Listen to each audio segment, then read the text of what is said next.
공아, 안녕하세요. 공투부입니다. 이번 시간은 45강 산전진찰에 대해서 보도록 할 텐데요. 일단 산전진찰도 이렇게 가운데 나눠 있는 것처럼 크게 두 가지로 주소로 내어납니다.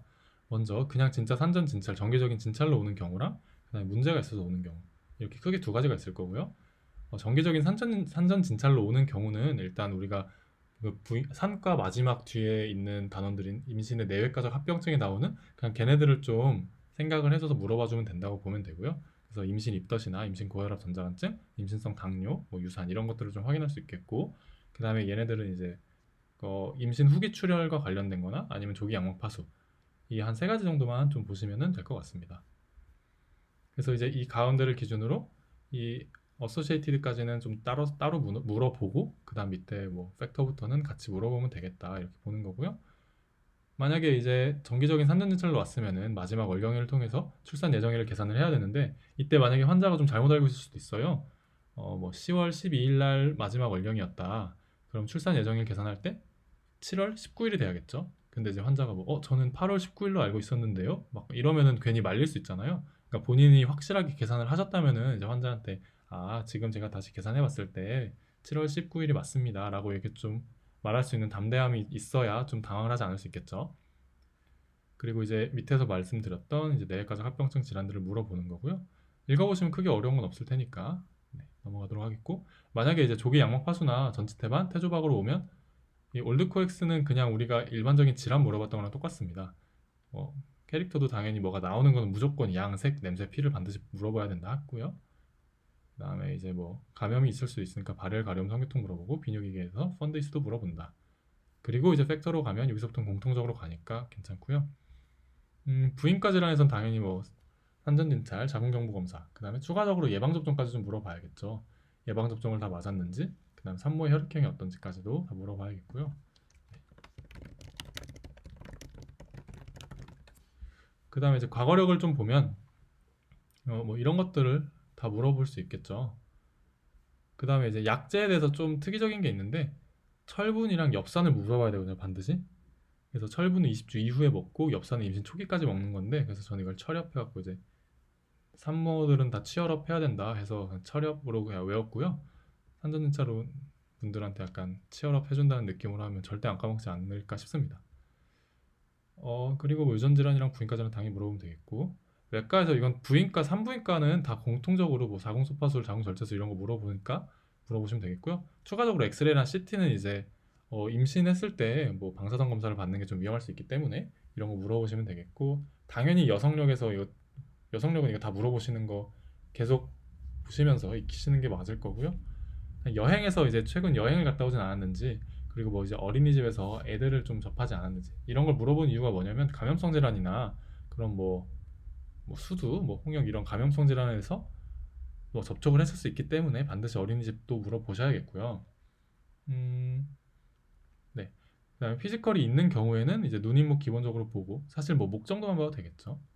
그다음에 이제 뭐 복부 진찰에서 저는 원래 그냥 레오포드만 했었는데, 이제 다시 새로운 조원들끼리 좀 맞춰봤을 때 임신 1분기 때는 복부 진찰을 하고 2, 3분기 때는 레오포드를 하는 게 맞다고 또 얘기가 나와서 이것들은 이제 좀 맞춰보시면 되겠고요.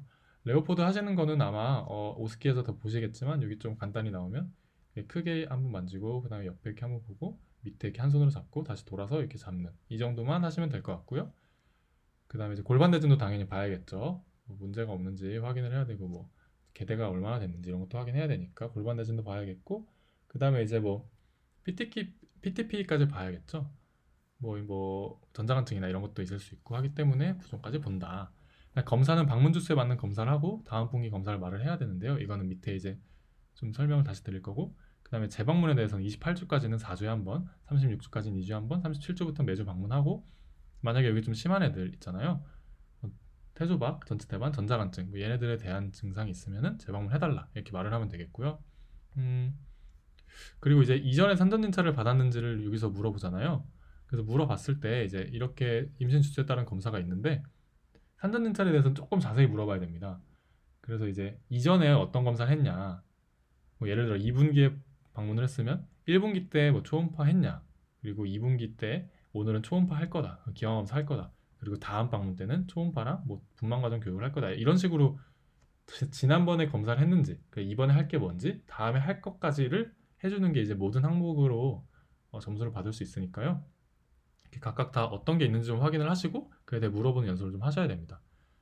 그래서 일단 그나마 좀 공통적인 걸 좀 묶으려고 묶어 보니까 매 분기마다 초음파는 있기 때문에 뭐 예를 들어 뭐 1분기 때 초음파 검사 하셨어요. 그리고 물어보고 그 다음에 뭐 지금 이제 오늘도 초음파 검사를 해서 뭐 어떤 이상을 볼 거예요. 그러고 추가적으로 이런 검사를 할 거고요. 다음에 오시면 초음파 검사랑 뭐 분만 과정 교육을 하겠습니다. 이런 식으로 이제 좀 전체적으로 최대한 외울 걸 줄이려고 뺐기 때문에 그나마 좀 도움이 될 수 있을 거고. 네, 여기서 다시 드리고자 하는 말은 이 산전인차를 물어볼 때 전엔 뭘 했는지, 그다음에 이제 오늘은 뭘 할 건지 이게 치료가 되겠죠. 그냥 다음에 뭘 할 건지 이게 뭐 재방문과 교육이 될 테니까 결국 산전진찰에서 이런 걸 물어볼 때는 전에 했는지, 오늘 뭐 할 건지, 다음에 뭐 할 건지 이렇게를 알려주셔야 모든 항목에서 체크가 되겠습니다. 네, 고생하셨고 여기서 좀 특별하게 봐야 될 거는 네, 이렇게 각각 조금 더 디테일한 것들을 이제 책마다 물어보는 게 다르기 때문에 다 수록을 했고요. 네, 신체 인찰에 대해서도 뭐 초음파나 혈압을 이게 우리가 직접 하진 않을 테니까 사실 레오포드 정도만 보시면 될 것 같고요. 네. 여기까지 하고 역시나 이 항목도 어쨌든 PPI가 중요한 항목이기 때문에 최대한 모든 과정에서 양해를 구하고 뭐 신체 인찰 같은 경우는 좀 레오포드나 이런 거 할 때도 상체가 노출이 되니까 그런 거에 대해서 좀 최대한 PPI를 쌓으면서 하시면 될 것 같습니다. 네, 여기서 다시 한번 말씀드려서 중요한 거는 크게 두 파트로 나뉘고 산전인차를 물어볼 때는 전에 뭐 했냐, 그 다음에 이번에 할 게 뭔지, 그다음 다음에 오면 뭘 할 건지 이렇게 설명하면 된다. 이 정도만 좀 보면 될 것 같고요. 네, 그럼 이번 강의도 여기서 마치도록 하고 다음에 46강 성장발달 지원에서 보도록 하겠습니다. 고생하셨습니다.